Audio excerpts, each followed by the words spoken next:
Hello everyone, स्वागत है आप सभी का नर्सिंग एंट्रेंस बाय पीडब्ल्यू के इस प्लेटफॉर्म पर। बच्चों, आज फिर से मैं आप सभी के सामने एक प्रीवियस ईयर पेपर के साथ हाजिर हूँ। बहुत ही ध्यान से इस पेपर को हम सॉल्व करेंगे। इसका बायोलॉजी सेक्शन कंप्लीटली हम यहाँ पर डिस्कस करने वाले हैं। प्रीवियसली आपने जितने भी प्रीवियस ईयर पेपर की क्लासेस थी उनमें बहुत अच्छा रिस्पॉन्स दिया था and I am telling you ये बहुत हेल्पफुल भी होने वाली है आप सभी के लिए। तो चलिए डिस्कस करते हैं और देखते हैं कि 2023 में जो पेपर आया था एम्स का उसमें क्या क्या क्वेश्चन बायो में पूछे गए थे। ठीक है, सब लोग बहुत ही कंसंट्रेशन के साथ में क्लास को अटेंड करेंगे बच्चों। एंड सबसे पहला क्वेश्चन हम करने जा रहे हैं and the first question is, आप सभी के सामने पहला क्वेश्चन यहाँ पर मैंने मेंशन कर दिया है। अब आप सब देखो और मुझे बताओ आंसर क्या होगा। पहला question, which order is correct about wall layers from of microsporangium, यानी माइक्रोस्पोरेंजियम की जो लेयर्स हैं उसका करेक्ट ऑर्डर आपको बताना है। माइक्रोस्कोपिक की भीति की परतों का सही क्रम कौन सा है। राइट, चारों ऑप्शन आपके सामने है, बताइए कि सही आंसर यहाँ पर कौन सा होगा।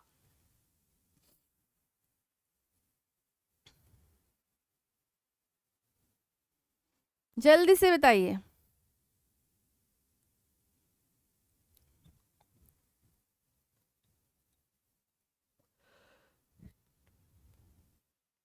चलो, बेटा इसका राइट आंसर है option number A, epidermis, endothecium, middle layer and tapetum.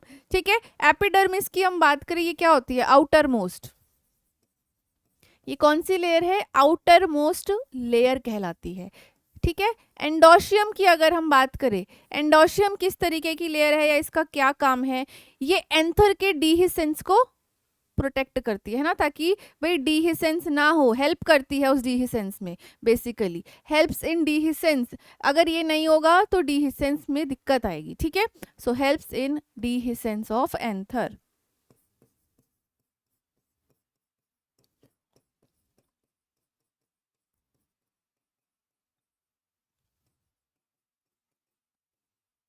ठीक है, थर्ड यहाँ पर लिखी हुई है मिडल लेयर। मिडल लेयर का क्या काम होता है बेटा? ये टेम्पररी लेयर होती है ना। ये कैसी लेयर है? Temporary. This one is temporary. And last हमारे पास है यहाँ पर टेपिटम। टेपिटम कैसी है भाई? आउटर है, इनर है? इनर मोस्ट लेयर है, न्यूट्रिटिव लेयर है। किसके लिए? पोलन ग्रेन्स के लिए। इनर मोस्ट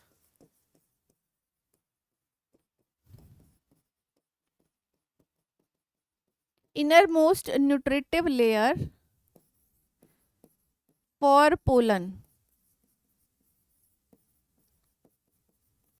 ठीक है, समझ आ गया? तो याद रखना है आपने, फर्स्ट ऑप्शन ही इसका राइट आंसर है। अगर हम बाकी देखें तो सबसे पहले देखो वहां पर टेपिटम लिख दिया है, टेपिटम तो आएगा नहीं। ठीक है, इनर मोस्ट है, आउटर मोस्ट है नहीं वो, और उसके बाद एपिडर्मिस आएगी नहीं। ठीक है, राइट। सीक्वेंस करेक्ट जो जाएगा वो यही जाएगा बच्चों। ठीक है, नेक्स्ट क्वेश्चन पे बढ़े। नेक्स्ट क्वेश्चन की बात करते हैं। आई होप ये वाला क्लियर है।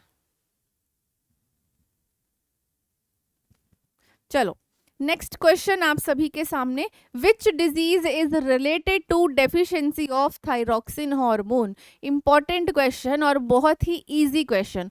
कौन सा हार्मोन है? थायरॉक्सिन हार्मोन की कमी से कौन सा रोग होता है, आपको ये बताना है। अगर इस थायराइड की कमी होगी तो इन जो आपको ऑप्शन दिए गए हैं इनमें से कौन सी बीमारी हो सकती है। सिंपल है बेटा, यहाँ पर कुछ भी सोचने की जरूरत नहीं है। करेक्ट आंसर इज गॉइटर, जिसे घेंगा भी बोलते हैं। बाकी ऑप्शंस देखें, अर्थराइटिस क्या है? जॉइंट्स की डिजीज है। जॉइंट्स का इन्फ्लेमेशन ही अर्थराइटिस कहलाता है।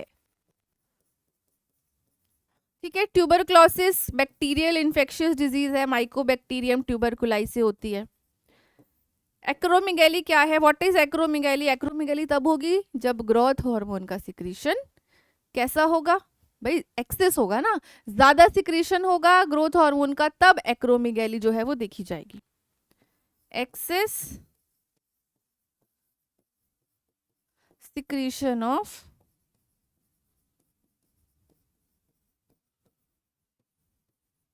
Growth hormone. ठीक है, ज्यादा सिक्रीशन की वजह से ही ये ग्रोथ हार्मोन जब बहुत ज्यादा सिक्रीट होता है तब ये क्या कॉज कर देता है, तब ये एक्रोमेगैली कॉज कर सकता है। ठीक है, चलो नेक्स्ट क्वेश्चन पे जाते हैं। Next question, semen collected from male and artificially injected into female vagina is known as। जब पुरुष का वीर्य लेकर कृत्रिम रूप से महिला की योनि में प्रविष्ट कराने की प्रक्रिया कराई जाती है, तो इस प्रक्रिया यानी इस प्रोसेस को हम क्या बोलते हैं? ऑप्शन आपके सामने है, देखिए और बताइए। आईयूटी क्या होता है? Intra uterine transfer.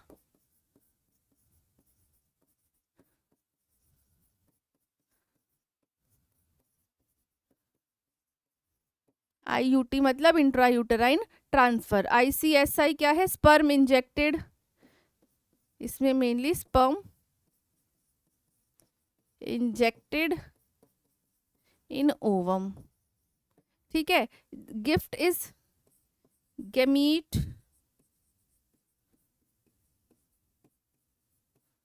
Intra fallopian tube transfer. Gift and gift दो चीजें होती है, दो प्रोसेस होते हैं। एंड लास्ट इज एआई, जिसे हम आर्टिफिशियल इंसेमिनेशन कहते हैं। तो अब आप सोचो, यहाँ पर क्लियर कट मैंने बता दिया कि इस ऑप्शन का मतलब क्या है। क्या हो सकता है आंसर? आंसर इज बेटा AI, artificial insemination. Artificial insemination में ही जो स्पर्म है वो फीमेल वजाइना में जो है आर्टिफिशियली इंजेक्ट किया जाता है। ठीक है, बाकी सब में तो ऑप्शन से ही पता चल रहा है कि वो है नहीं। आईयूटी इंट्रा यूटराइन ट्रांसफर है। ठीक है, आईसीएसआई में स्पर्म को ओवम में इंजेक्ट किया जा रहा है। गिफ्ट इज गैमीट का इंट्राफेलोपियन ट्यूब में ट्रांसफर हो रहा है। तो सब में क्लियर कट डिफरेंस है। यहाँ पर आपको आई डोंट थिंक कि इनमें से किसी में भी आपको डाउट होगा। ठीक है, चलो नेक्स्ट क्वेश्चन पे बढ़ते हैं। Next question is DNA fingerprinting was discovered by. DNA fingerprinting की खोज किसने करी थी? सिंपल, अगेन आपका बढ़िया सा क्वेश्चन है ये, बट इम्पॉर्टेंट बहुत है। देखो इम्पॉर्टेंट तो सारे ही हैं, प्रीवियस ईयर में पूछे गए हैं, तो इम्पोर्टेंस तो सभी की रहेगी। चलो बताओ।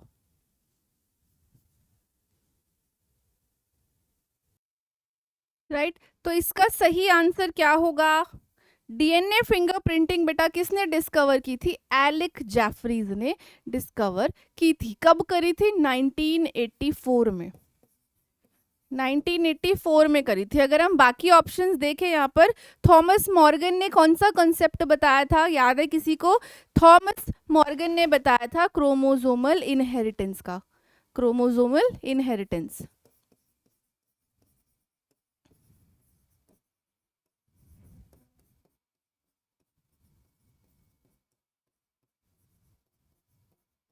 इनहेरिटेंस। ठीक है, अगर नेक्स्ट ऑप्शन देखें सुटॉन, तो इन्होंने क्रोमोसोम थ्योरी दी थी।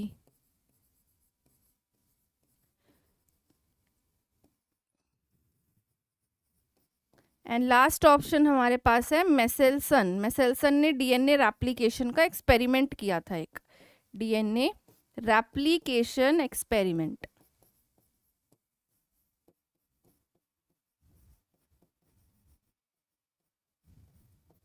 ठीक है, क्लियर। सो ये इंपॉर्टेंट है, डीएनए फिंगरप्रिंटिंग के बारे में पूछा जा सकता है, हो सकता है रिपीट हो जाए क्वेश्चन ये वाला, तो इसको याद रखना। साथ में कई बार क्वेश्चन दूसरे तरीके से भी एग्जाम में आ सकता है बच्चों, जैसे कि ये भी पूछ सकते हैं कि एलेक जेफरे ने 1984 में किस चीज़ की डिस्कवरी करी थी, तो घुमा फिरा के इस तरीके से भी पूछा जा सकता है। तो ये सारी चीज़ें आपको याद होनी चाहिए कि 1984 में ही दिया था इन्होंने डीएनए फिंगरप्रिंटिंग का जो पूरा कंसेप्ट है वो। ठीक है, क्लियर बेटा।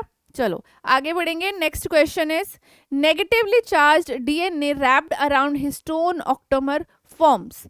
सृष्टि वैशिष्ट डीएनए हिस्टोन ऑक्टोमर के चारों ओर लिपटकर क्या बनाता है? कौन सा स्ट्रक्चर बनता है?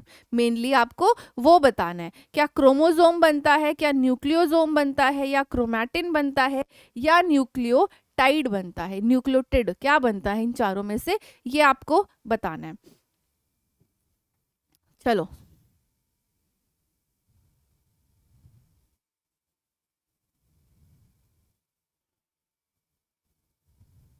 Answer is nucleosome. ठीक है, न्यूक्लियोसोम बनाता है ये।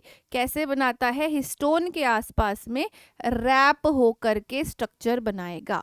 कैसा स्ट्रक्चर? हिस्टोन। ठीक है, हिस्टोन ऑक्टोमर के आसपास।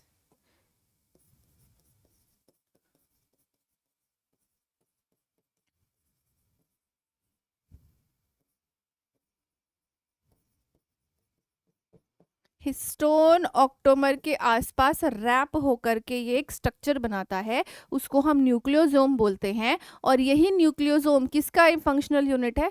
क्रोमेटिन की। ठीक है, nucleosome is functional unit of chromatin. ठीक है, फंडामेंटल यूनिट, याद रखना इसको। ये हम पीछे आ गए भाई, ये कैसे हो गया? चलो, न्यूक्लियोसोम, और ये यहाँ पर ये भी लिख लो, दिस इज फंडामेंटल यूनिट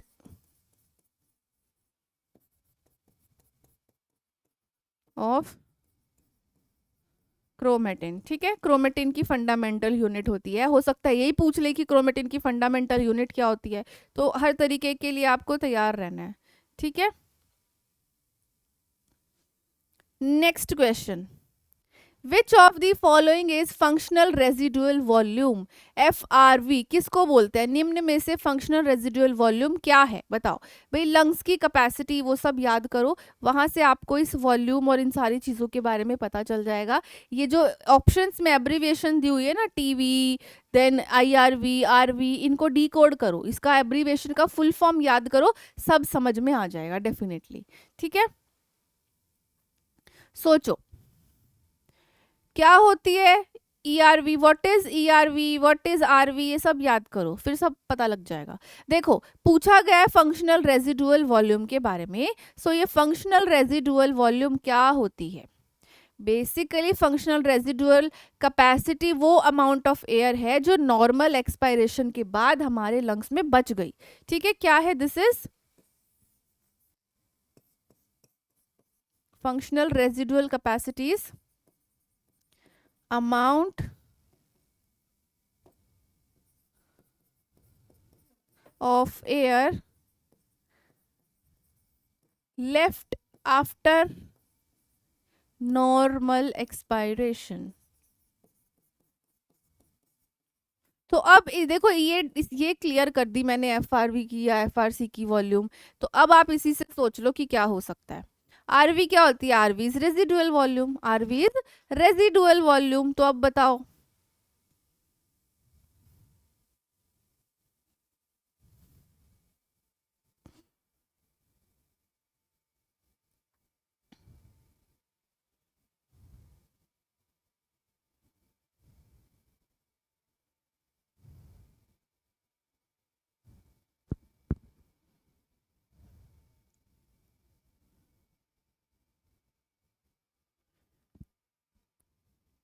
तो बेटा answer is option number B, ERV plus RV। अब ये ERV क्या है? What is ERV? ये याद करना पड़ेगा भाई। ERV है expiratory reserve volume plus residual volume. Expiratory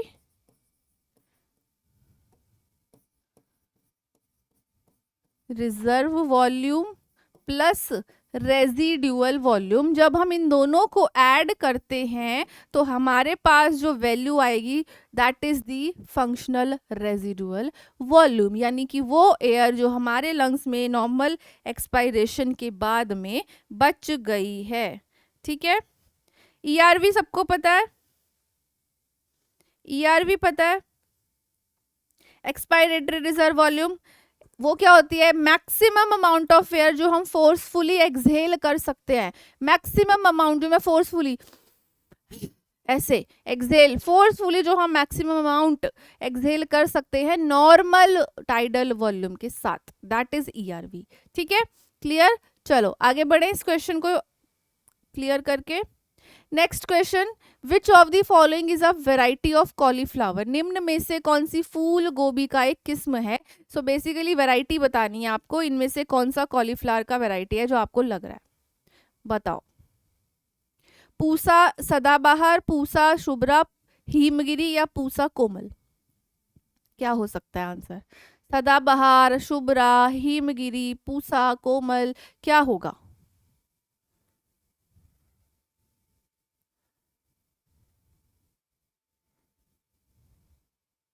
चलो, आंसर इज पूसा शुभ्रा। ठीक है, पूसा शुभ्रा जो है कॉलीफ्लावर यानी फूल गोभी का ही एक प्रकार है। पूसा सदाबहार की अगर हम बात करें, ये भी एक वेजिटेबल ही है, बट कॉलीफ्लावर नहीं है। ठीक है, हिमगिरी किसकी वैरायटी है? गेहूं की, वीट की। एंड लास्ट है हमारे पास पूसा कोमल, जो कि काओ पी की वैरायटी है, काओ पी। ठीक है, सो ये याद रखिएगा, Pusa Shubhra is the right answer. Cauliflower की वैरायटी का नाम है, हिमगिरी वीट की वैरायटी का नाम है, देन पूसा सदाबहार भी एक वेजिटेबल ही है बट कॉलीफ्लावर नहीं है। ठीक है, कॉलीफ्लावर कॉलीफ्लावर यानी बंद गोभी नहीं, फूल गोभी। दो गोभी आती है ना, एक बंद गोभी आती है, कैबेज जिसको हम बोलते हैं, एक फूल गोभी आती है एकदम फ्लावर की जैसी। ठीक, चलो, खाते नहीं हो ना आप लोग? बहुत सारे लोग हैं जो नहीं खाते, स्पेशली कैबेज नहीं खाते हैं बहुत सारे लोग। बढ़े आगे, चलो next question. Which organism produces statins? Statin किस जीव द्वारा उत्पादित होते हैं? किस जीव के द्वारा स्टैटिन्स उत्पादित होते हैं? भाई स्टैटिन्स हैं क्या? स्टैटिन्स मेनली कोलेस्ट्रॉल को कम करने वाले एजेंट होते हैं, यानी जब कोलेस्ट्रॉल बढ़ जाता है ना बॉडी में, तो डॉक्टर दवाइयाँ लिख देता है ताकि वो कोलेस्ट्रॉल कम हो जाए, उन्हीं को हम स्टैटिन बोलते हैं। घर में देखना आप, किसी ना किसी को जरूर चल रही होगी एटोरवास, रोजूवास, इस नाम से ये दवाइयाँ कॉमनली मिलती हैं। तो कौन सा ऑर्गेनिज्म बनाता है इनको, ये बताना है आपको।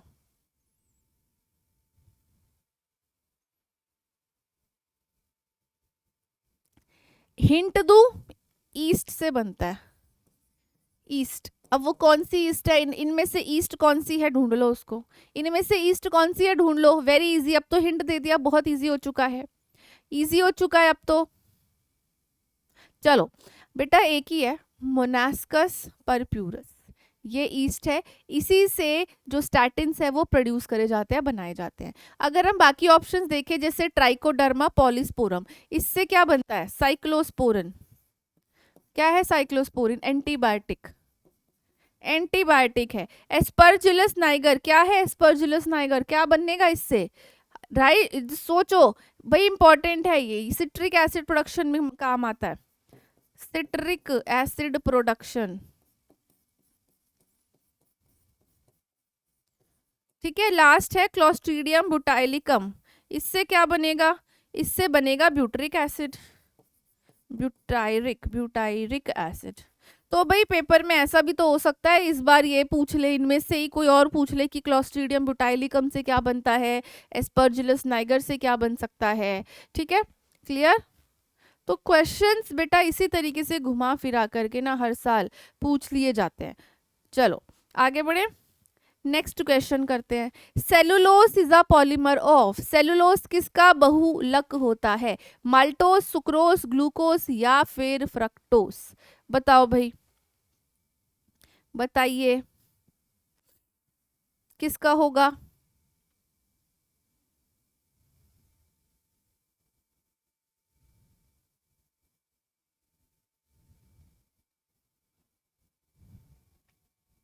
Answer is glucose.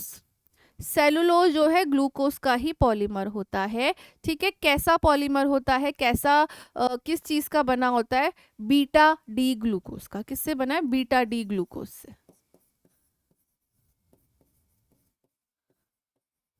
Beta D glucose का बना हुआ है, राइट। चलो next, which type of bond is present in polysaccharide? पहले तो बताओ पॉलीसेक्राइड क्या है? कार्बोहाइड्रेट। कार्बोहाइड्रेट को जब हम क्लासिफाई करते हैं तो polysaccharides, monosaccharide, disaccharide, simple carbohydrate, complex carbohydrates, इस तरीके से क्लासिफाई किया जाता है। सो मेनली ये कार्बोहाइड्रेट का ही एक टाइप है। अब आपको ये बताना है कि इस पॉलीसेक्राइड में बॉन्ड कौन से होते हैं, यानी जो स्ट्रक्चर है इनका, वो स्ट्रक्चर बॉन्ड से जुड़ा होगा, तो वो बॉन्ड कौन सा है? ठीक है, पॉलीसेक्राइड में कौन सा बंध पाया जाता है? सल्फोनिक, हाइड्रोजन, फॉस्फोडाइएस्टर या फिर ग्लाइकोसिडिक?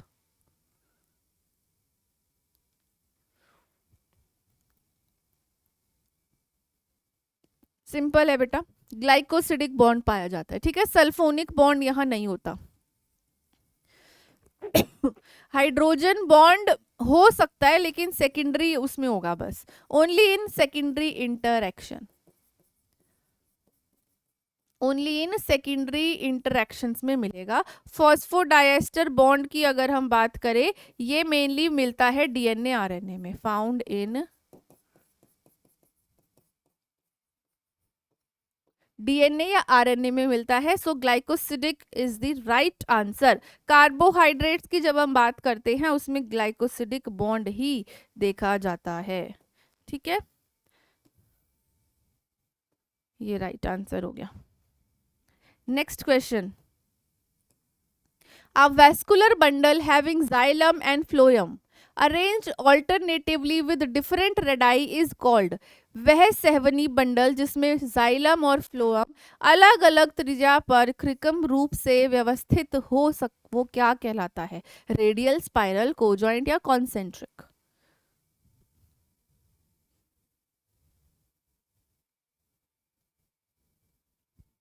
चलो बताओ, फंसना नहीं है इस क्वेश्चन में, फंसना नहीं है। क्या हो सकता है राइट आंसर? रेडियल, स्पाइरल, कोजॉइंट या कॉन्सेंट्रिक?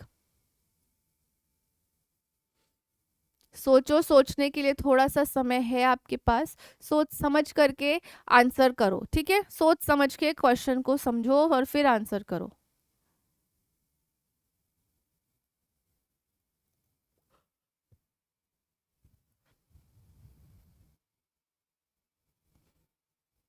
चलो बेटा, आंसर इज रेडियल। रेडियल में कैसी किस तरीके से जाइलम एंड फ्लोएम होते हैं? ऑल्टरनेटिवली होते हैं डिफरेंट रेडाई में, ठीक है। ऑल्टरनेट, एक जो होगा जाइलम, एक फ्लोएम, एक जाइलम, एक फ्लोएम, इस तरीके से डिफरेंट रेडाई ऑल्टरनेटिवली में ही अरेंज होंगे। बाकी ऑप्शन देखें, स्पाइरल बिल्कुल नहीं है, को जॉइंट में दोनों साथ होते हैं, जाइलम और फ्लोएम साथ होता है। एंड कंसेंट्रिक में कैसा होगा? एक टिश्यू होगा एक दूसरे के सराउंडिंग में, ठीक है, एक दूसरे को ऐसे कवर करेगा, राइट। तो सिंपल था, ये भी रेडियल सराउंडिंग होगी इसकी।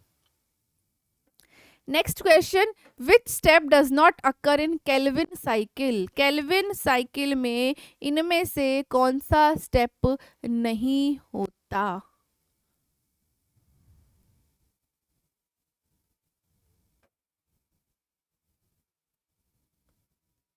यहाँ थोड़ा सा डिफिकल्टी आ सकती है। केल्विन साइकिल,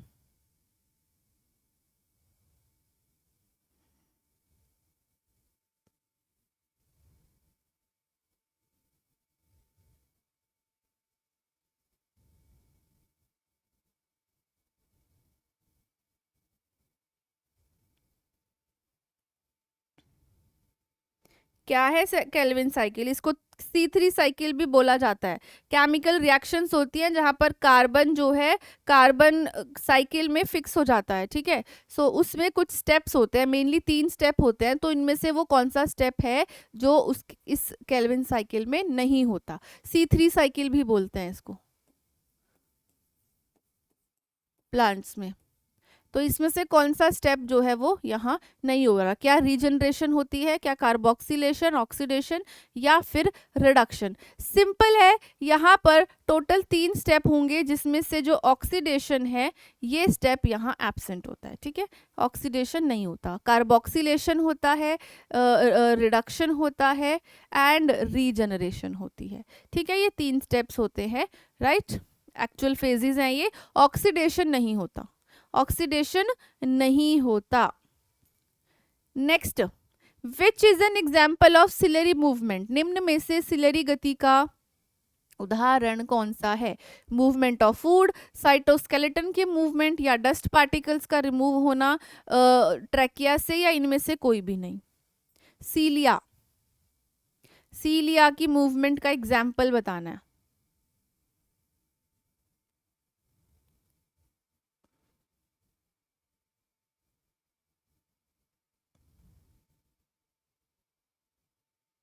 चलो देखो, हमारा जो ये ट्रैक्ट होता है ना, कौन सा ट्रैक्ट? Respiratory tract. उस रेस्पिरेटरी ट्रैक्ट के अंदर होते हैं सीलिया, क्या होते हैं, सीलिया होते हैं। वो सीलिया क्या करवाते हैं, म्यूकस को बाहर निकालने में हेल्प करते हैं, साथ ही साथ जो डस्ट के पार्टिकल्स होते हैं ना उनको निकालने में हेल्प करते हैं। इसका मतलब कि सीलिया जो है डस्ट पार्टिकल फ्रॉम ट्रैकिया को रिमूव कराने हैं। एंड जब कोई स्मोकिंग करता है ना लंबे समय तक तो यही सीलिया जो है वो डैमेज हो जाते हैं।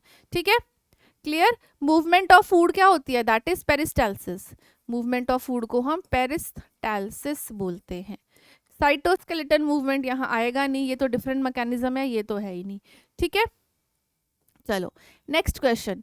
Correct sequence of phases of prophase 1। Prophase 1 के फेज की सीक्वेंस करेक्ट बतानी है। देखो फेजेस तो यहाँ मेंशन है बट सीक्वेंस करेक्ट है कि नहीं, कौन से ऑप्शन में है वो आपको यहाँ पर बताना है।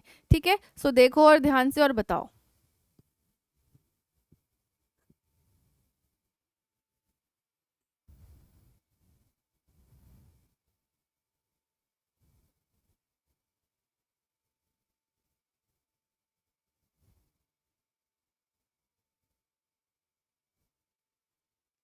पहले कौन सा फेज होता है, मियोटिक प्रोफेज 1 की स्टेजेस बतानी है। सबसे पहले आता है लेप्टोटीन, है ना, ये लेप्टोटीन आता है। तो ये तो निकाल ही दो, दो ऑप्शंस को एलिमिनेट कर लो। ये तो डी से स्टार्ट हो रहा है, वो जेड से हो रहा है, ये हटा दो। अब ये दो ऑप्शन रह गए जहां पर कंफ्यूजन आएगी। ठीक है, सबसे पहले लेप्टोटीन, चलो पहले बी देखते हैं, लेप्टोटीन होता है। ठीक है, नेक्स्ट कौन सा होता है, नेक्स्ट फेज को हम क्या बोलते हैं, जाइगोटीन फेज होता है, ये भी ठीक है, पर यहाँ भी जाइगोटीन लिखा हुआ है। चलो थर्ड देखते हैं, थर्ड यहाँ लिखा है पैकेटीन, यहाँ भी वही लिखा है भाई, यार ये तो दोनों सही जा रहे हैं। चलो नेक्स्ट देखते हैं, यहाँ तो क्लैरिटी मिल ही जाएगी। ठीक है, यहाँ लिखा है डिप्लोटीन, यहाँ लिखा है डाइकाइनेसिस। तो अब बताओ पहले डाइकाइनेसिस होगा कि पहले डिप्लोटीन फेज होगा, डाइकाइनेसिस या डिप्लोटीन, पहले होगा डिप्लोटीन। इसका मतलब B option is the right answer, B is the correct sequence, ये आपका राइट आंसर है। ठीक है, मियोटिक डिवीजन जो होती है प्रोफेज 1 में, उसकी सीक्वेंस का आपको करेक्ट बेसिकली सीक्वेंस बतानी थी, जो कि आई होप अब आपको क्लियर हो गई है। नेक्स्ट क्वेश्चन पे चलते हैं। इन C4 plants the primary CO2 acceptor is, C4 पौधे में प्राथमिक CO2 स्वीकर्ता क्या है। ऑप्शन है फॉस्फोइनोल पायरावेट, 3 फॉस्फोग्लिसरिक एसिड, रुबिस्को या फिर ऑक्जेलो एसिटिक एसिड। बताओ कौन करेगा एक्सेप्ट। C4 प्लांट्स की बात हो रही है, प्राइमरी CO2 का एक्सेप्टर कौन होगा।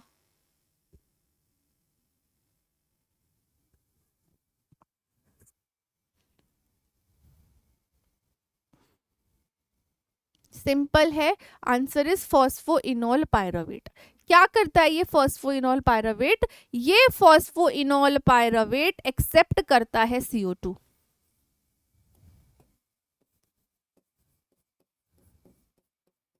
एक्सेप्ट CO2, एक्सेप्ट की स्पेलिंग ठीक कर लेते हैं, एक्सेप्ट करेगा CO2 और क्या बनाएगा, क्या बनाएगा, जो मेन एक प्रोडक्ट है भाई वो क्या बनाएगा, ऑप्शन में मेंशन भी है, बता सकते हो आप। ऑक्जेलो एसिटिक एसिड बनाता है, ऑक्जेलो एसिटिक एसिड बना देता है। ठीक है, बाकी अगर हम देखें 3 फॉस्फोग्लिसरिक एसिड, ये केल्विन साइकिल का है, ये केल्विन साइकिल का है, ये भी केल्विन का है। एंड ऑक्जेलो एसिटिक एसिड की हम बात करें तो ये प्रोडक्ट है, ये एक्सेप्टर नहीं है, इट इज अ प्रोडक्ट, क्योंकि ये फॉर्म हो रहा है। जब फॉस्फोइनोल पायरावेट ने कार्बन डाइऑक्साइड को एक्सेप्ट किया तभी ऑक्जेलो एसिटिक एसिड बना, तो ये क्या हो गया, तो प्रोडक्ट हो गया, एक्सेप्टर तो है ही नहीं। ठीक है, एंड बाकी दो ऑप्शन जो है वो सारे किसके हैं, केल्विन साइकिल के। जो ये है ये केल्विन साइकिल का प्रोडक्ट है, यानी कि product. And Rubisco is enzyme, Calvin cycle का एंजाइम जो रिएक्शन करवाने में हेल्प करेगा। ठीक है, चलो नेक्स्ट क्वेश्चन बच्चों। 97% of oxygen transport occurs through, 97% oxygen का प्रवहन किसके द्वारा होता है, डिजॉल्व्ड इन प्लाज्मा, आरबीसी की यानी रेड ब्लड सेल की मदद से, या प्लेटलेट की मदद से, या व्हाइट ब्लड सेल की मदद से, किसकी मदद से होता है ये 90% ऑक्सीजन का ट्रांसपोर्ट। ये बहुत सिंपल आंसर है, बहुत ही सिंपल आंसर है। क्या, RBC, red blood cells, erythrocyte जिसे हम बोलते हैं, यहाँ पर डायरेक्टली आप देखो प्लेटलेट्स का क्या काम है, क्लॉटिंग, क्लॉटिंग में मदद करना। WBCs इम्यूनिटी के लिए हेल्प करते हैं, ठीक है। डिजोल्व इन प्लाज्मा की हम बात करें, हाँ प्लाज्मा में डिजोल्व होती है बट 97% नहीं होती है, ओनली 3% होती है, ओनली 3%, सिर्फ 3, केवल 3%। तो आरबीसीज ही मेन है। चलो next, which is a characteristics of kingdom animalia, kingdom animalia की विशेषता बताओ भाई। ऑटोट्रॉफिक न्यूट्रिशन, न्यूक्लियर मेम्ब्रेन का एब्सेंट होना, प्रेजेंस ऑफ सेल वॉल या एब्सेंस ऑफ सेल वॉल। चलिए सोचिए एंड बताइए। किंगडम एनिमेलिया पढ़ा हुआ है हमने, किंगडम एनिमेलिया, बताओ अब। एनिमल सेल में सेल वॉल होती है? होती है सेल वॉल ना, तो D is the right answer, absence of cell wall. ठीक है, सेल वॉल एब्सेंस होगी और ये कैसे होता है, हेटेरोट्रॉफिक, हेटेरोट्रॉफिक। यहाँ लिखा तो ऑटोट्रॉफिक नहीं। एब्सेंस ऑफ न्यूक्लियर मेम्ब्रेन, ये किस में आता है, ये प्रोकैरियोट्स का वो है, prokaryotes. And presence of cell, presence of cell wall plants और फंगाई का कैरेक्टरिस्टिक्स है बेटा। ठीक है, ये तो सिंपल क्वेश्चन था, किंगडम एनिमेलिया से इतना सिंपल क्वेश्चन था ये तो, जो पूछा गया है, kingdom animalia.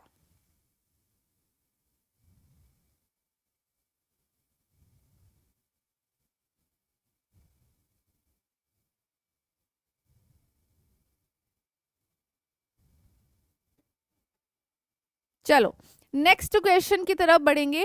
Which is not a feature of non chordates, ये देखो बढ़िया क्वेश्चन आ गया। नॉन कॉर्डेट्स की कौन सी विशेषता नहीं है? क्या उनमें वेंट्रल नर्वस सिस्टम नहीं होता, क्या उनमें गिल सिस्टम एब्सेंट है, हार्ट डोर्सल प्रेजेंट है, या डोर्सल नर्वस सिस्टम। तो बेसिकली उनका नर्वस सिस्टम वेंट्रल है कि डोर्सल है, हार्ट डोर्सल है कि गिल्स एब्सेंट है, बताओ क्या फीचर नहीं है, क्या पूछा है, फीचर नहीं है।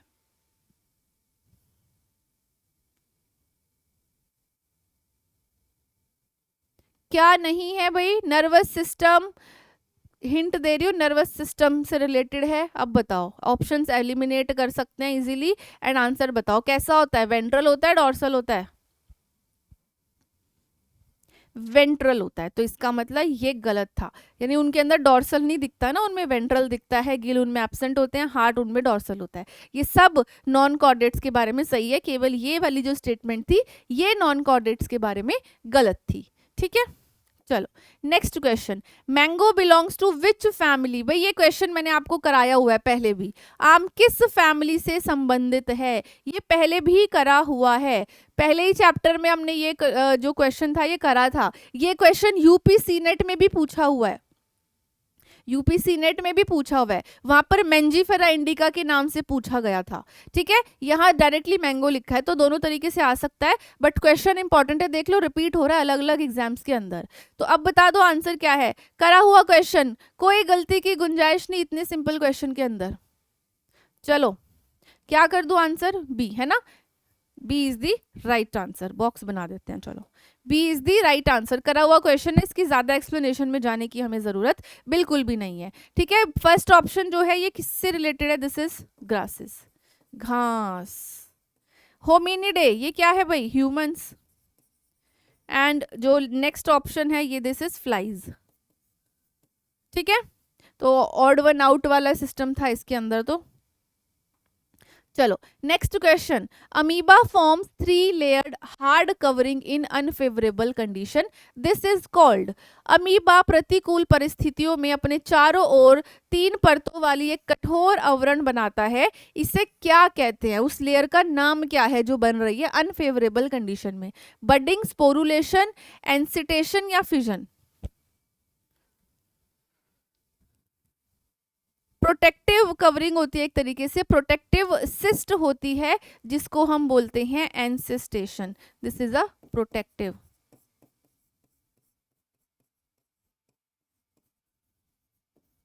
प्रोटेक्टिव सिस्ट बोलते हैं इसको। ठीक है, this is a protective cyst.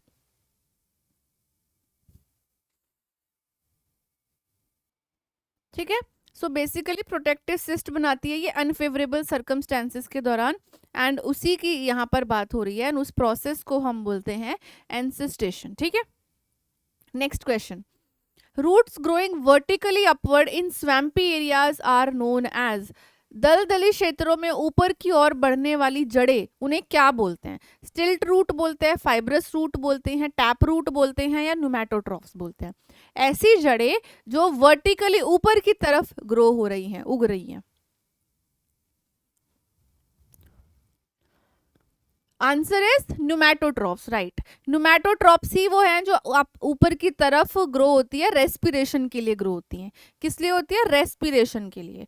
ठीक है। टैप रूट की अगर हम बात करें, ये तो प्राइमरी रूट का टाइप है, दिस इज प्राइमरी रूट। ठीक है। फाइब्रस रूट अगर हम देखें, फाइब्रस रूट क्या है? ये कॉमन रूट सिस्टम है, कॉमन रूट सिस्टम है, काफियों में मिलता है। स्टिल्ट रूट सपोर्ट रूट होती हैं। तो मेनली जो न्यूमेटोट्रॉफ्स हैं ये यहाँ पर अपवर्डी ग्रो होती हैं। क्यों होती हैं? रेस्पिरेशन के लिए, इनको रेस्पिरेशन के लिए इस तरीके की ग्रोथ की जरूरत रहती है। ठीक है। नेक्स्ट क्वेश्चन पे चलते हैं। Response of organism to abiotic factor A B C represent respectively. ठीक है। अजैविक कारकों के प्रति जीवों की प्रतिक्रिया में ए बी और सी क्रमश क्या दर्शाते हैं? ए बी सी क्या होता है? What is this A B C?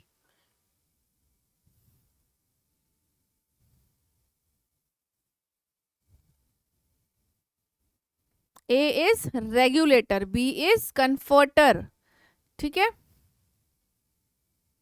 And C is partial conformer. तो कौन सा सही हो गया? D option is the right answer.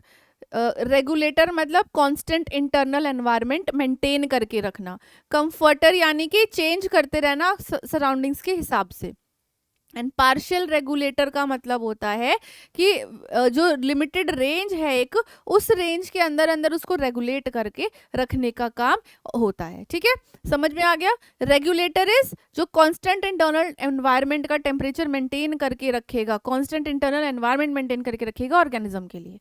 चलो next, mammals from colder climates have short ear and limbs, this is known as, ठंडे क्षेत्रों में स्तनधारियों के कान और अंग छोटे होते हैं, इसे क्या कहते हैं? Mendel's law, एलेंस law, Myers law, या बर्गर्स लॉ? क्या बोलते हैं? कौन सा लॉ है ये कि कान छोटे होंगे, अंग छोटे होंगे? एक, चलो आंसर है एलेंस लॉ। बाकी ऑप्शंस तो इससे रिलेटेड हैं ही नहीं। एलेंस लॉ एक ये जो कंडीशन यहाँ देखने को मिल रही है कि जो कोल्डर एरिया से बिलोंग करते हैं उन मैमल्स के जो बॉडी पार्ट्स हैं वो भी छोटे होते हैं और उनके ईयर भी छोटे होते हैं। फॉर एग्जाम्पल, एग्जाम्पल भी लिख लो, क्या पता एग्जाम्पल पूछ लिया जाए, है ना। जब हम बात कर रहे हैं एग्जाम्पल की, तो एलेंस लॉ यानी इस कंडीशन की बात करें तो यहाँ पर आप आर्कटिक फॉक्स का एग्जाम्पल ले सकते हो। आर्कटिक फॉक्स के बॉडी पार्ट्स एंड उसके ईयर्स छोटे होते हैं as compare to desert fox. ठीक है। डेजर्ट फॉक्स की कंपैरिजन में आर्कटिक फॉक्स जो होती है, लोमड़ी बेसिकली, उसके कान और उसके अंग छोटे होते हैं। ये लिख लो चाहे एज कंपेयर टू,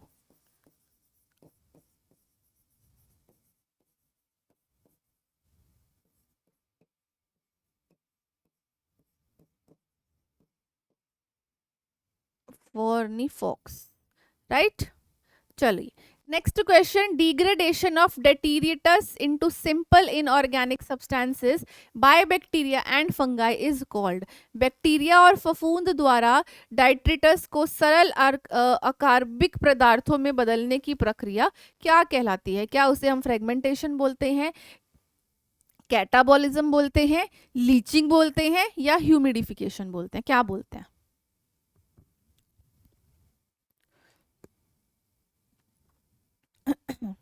सी, जब ऑर्गेनिज्म जो है, जब माइक्रो ऑर्गेनिज्म ब्रेक डाउन करते हैं ना डेट्रिटस को इन ऑर्गेनिक सब्सटेंसेस में, तो उस मेथड को हम बोलते हैं कैटाबॉलिज्म, ठीक है। Catabolism is the right word hair. Fragmentation तो मतलब होता है पीसेस के अंदर तोड़ना, टुकड़े कर देना।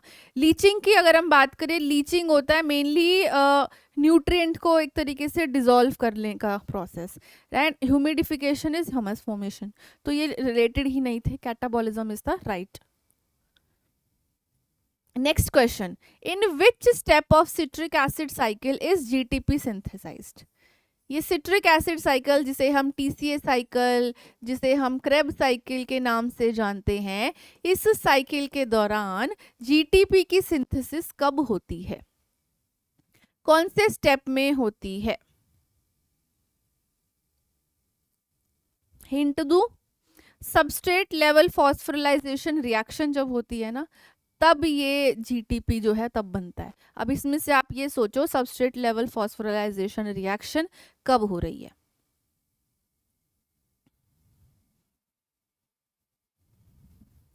सो हमारा ये जो स्टेप है ना सक्सिनाइल कोएंजाइम ए से सक्सिनिक एसिड वाला, इसी के दौरान GTP जो है वो सिंथेसाइज होगी। बाकी ये कोई भी स्टेप जो है वो GTP को बनाता ही नहीं है, ठीक है। इनमें से कोई भी स्टेप में GTP की फॉर्मेशन नहीं होती, सिर्फ इस स्टेप में होती है क्योंकि फॉस्फोरिलाइजेशन, सबस्ट्रेट लेवल फॉस्फोरिलाइजेशन रिएक्शन होता है, उसकी वजह से ये रिएक्शन अक्कर होती है और तब GTP बनता है, राइट। चलो next and the last question of the image of this PYP। इस इमेज को देखना है आपने, इस डायग्राम को, और इसमें कुछ लेबल हैं A C B। तो ये A और C और B क्या है? ये A C B क्या है?